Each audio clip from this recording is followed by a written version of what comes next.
would a man become clean following a bodily discharge? This is the question that we seek to answer today as we continue our verse-by-verse study of the book of Leviticus on walking through the Bible.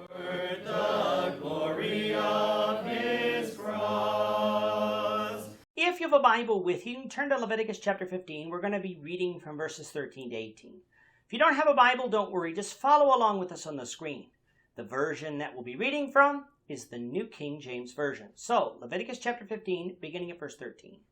And when he who has a discharge is cleansed of his discharge, then he shall count for himself 7 days for his cleansing, wash his clothes, and bathe his body in running water. Then he shall be clean. On the 8th day he shall take for himself 2 turtle doves, or 2 young pigeons, and come before the Lord to the door of the tabernacle of meeting, and give them to the priest.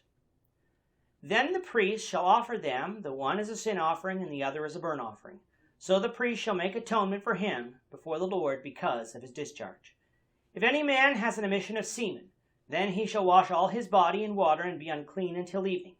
And any garment and any leather on which there is semen, it shall be washed with water and be unclean until evening. Also, when a woman lies with a man and there is an emission of semen, they shall bathe in water and be unclean until evening. Chapter 15 of Leviticus deals with some rather uncomfortable topics that are not widely discussed among Christians or the general public either, due to the private nature of them. But when we avoid these topics completely, we might develop a misunderstanding between what is sinful and what is not, and also, in the case of communicable diseases, cause the spread of such disease. So in this episode, and the next 2 especially, we will deal with these topics head on, but we'll do so in a delicate manner that will be suitable for all to listen to. In our last episode, we dealt with a man who had a bodily discharge. The discharge itself was unclean, making the man unclean. What this discharge was is not entirely explained, but from the reading and what was made unclean when touched by the unclean man, it appears that these discharges were below the waist and could have involved the contraction of a sexually transmitted disease. If a man had a discharge, we found that anything he sat on would be unclean. Anybody who touched that which was unclean would be unclean themselves until evening and would have to wash themselves and their clothing. If you touched the unclean man, you were unclean until evening and would have to follow the same process. If the unclean man touched you without first washing his hands, again, you were unclean and would have to purify yourself. Coming to today's reading, we find how a man with a bodily discharge would again become clean from his uncleanness. The first thing that you would have to happen is that you'd have to be healed from whatever is ailing him. That meant that the discharge would need to show no visible signs of still being present. This would, of course, take some time, but our body has an amazing capacity to heal, a capacity that is another testament to the existence of Creator, that being Jehovah God. After the discharge appeared to have gone away, the man was then to count 7 days for his cleansing. During this time, he was to bathe himself and wash his clothes. At the end of this period, he would be clean. Notice here, no examination of the priest was required. He would simply be clean after this period of time and the completion of these washings. That would have been the same as the one who was unclean until evening, showing us that unless God commanded a priest's examination, such was not required. On the 8th day, though, the man was to go to the tabernacle of meeting with 2 turtle doves or 2 young pigeons to give to the priest. One would be offered as a sin offering and the other as a burnt offering. This doesn't mean that he necessarily had sinned in the matter. But remember, when he was unclean, he was not allowed to offer these sacrifices. Thus, when he had offered these sacrifices, atonement was made, and he was fully cleansed. In verses 16 to 18, what we have talked about is when semen from a man is emitted.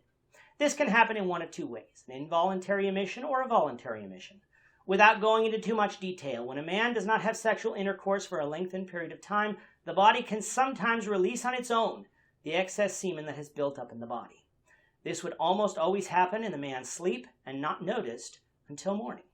Unlike what some may think, this is not necessarily the result of erotic dreams, and so someone should not think that they have necessarily sinned if they have such happen to them. However, under the law of Moses, you were unclean until evening and had to wash yourselves. So, if this happened in the middle of the night, that means that you would be unclean until the next evening. Anything that came in contact with semen also had to be washed and was unclean until evening. However, semen is also emitted voluntarily through sexual intercourse. Would someone be unclean under that circumstance too? Yes, in fact, both partners would be unclean until evening. They were to both bathe in water as well in order to cleanse themselves. But isn't sex between a husband and a wife acceptable to God? Yes, but being unclean under the law didn't mean you'd necessarily sinned or done anything wrong. In these particular cases as well, no sacrifice was required, showing us that even though someone was unclean, God did not consider them sinners. What this passage does do is shed some light on Exodus 19:15, where Moses told the children of Israel just before coming in the presence of God, when they first arrived at Mount Sinai, that they weren't to have sex with their wives. Both the husband and wife would have been unclean because of the emission of semen during sex, and therefore be unable to come into the presence of God in this unclean state. So while today's topic may be unsettling to some, it does assist us in explaining God's commands in other areas of Scripture, which is certainly helpful in our study. With that, our time is up for today. The Lord willing, we hope you'll join us for tomorrow's discussion of Leviticus chapter 15, verses 19 to 24, as we continue our walk through the Bible, one verse at a time. Thank you for watching today's episode. We hope that you found it edifying and ask that you not only subscribe to our channel and podcast, but that you like and share this episode among your friends, so that the saving gospel of Jesus Christ can go out to the whole world.